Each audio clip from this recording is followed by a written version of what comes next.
I'd like to welcome you all home by keeping your first briefing light. The crowd in the shuttle bay chuckled. Chakotay smirked, but doubted his sincerity. He waited for the antagonism to show itself. Admiral Paris provided operational oversight, where Admiral Mitchell's duties lay in resource management, logistics, procurement, and oversaw the Midas array. Today, Starfleet tasked Mitchell with transferring Voyager's inventory and hosted the briefing in the shuttle bay. His deft leadership style enabled asking quick, procedural questions. A Vulcan lieutenant, equal age to Vorix, recorded the minutes.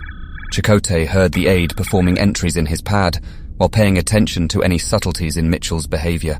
He lacked pomp and stinge in this discussion, showing disinterest towards those Maquis present. Chakotay's time instructing at Starfleet Academy delivered constant engagements with obstinate admirals. His hidden wariness during this meeting stemmed from a communique 2 years earlier. His captain let him view a message sent by Admiral Hayes from a data stream. I just listened to a communique from Admiral Hayes. Nice to have friends in high places.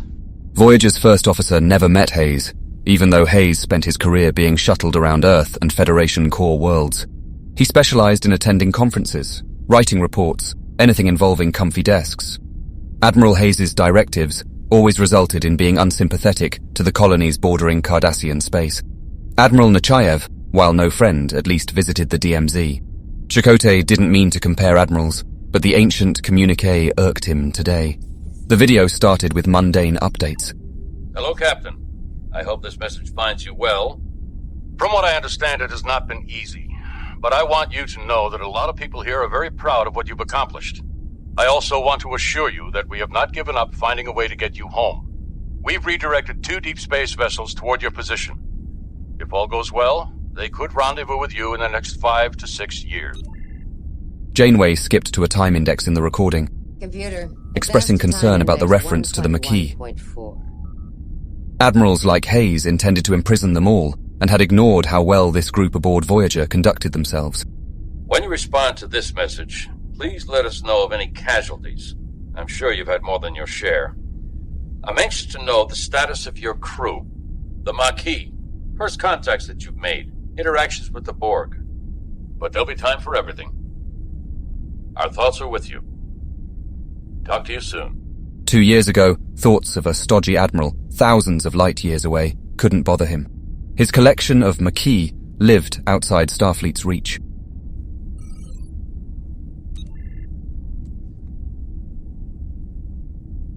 What? Status of the Maquis. Do you find that surprising? He recalled saying in that moment the issue could be dealt with later. I don't think of you, or B'Elanna, or the others as Maquis. I think of you as part of my crew. You may have forgotten, but we haven't. You heard the Admiral. It'll be years before we have to deal with those issues. Let's worry about it then. High emotions in Shuttle Bay 1 distracted shipmates. Those in attendance didn't perceive his deceptive thoughts. No one watched the tattooed terror's focused presence, nerves primed since shuttles docked. The boxer in him expected an opponent to make his entry and throw first punches. Admiral Hayes represented the combative mood from among the top brass.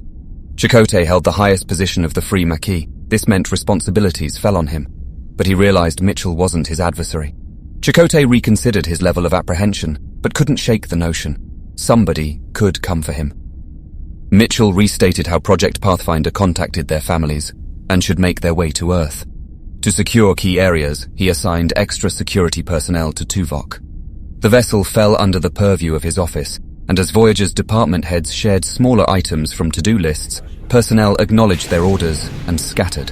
The ranking officer raised his voice against the background chatter. Commander. Yes, sir. We have a meeting with your captain. Can we... Yes, sir. I'll catch up.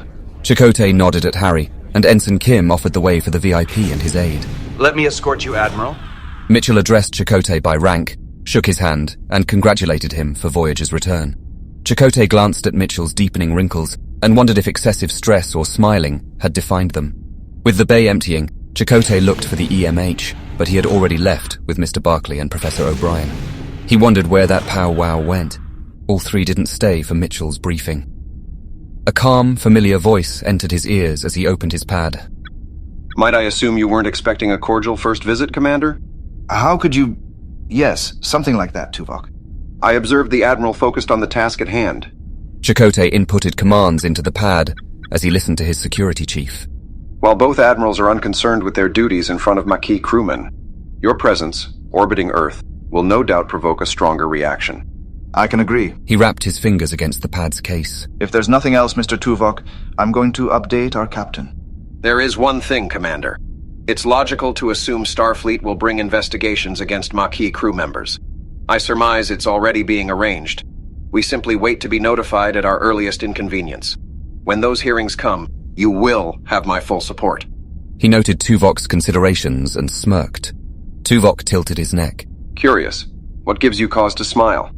The pad dropped to hip height. 7 years ago, Starfleet ordered you to perform cloak and dagger operations against me. You're still spying at any rate. These are our new circumstances. Unforeseen we would cooperate united for so long.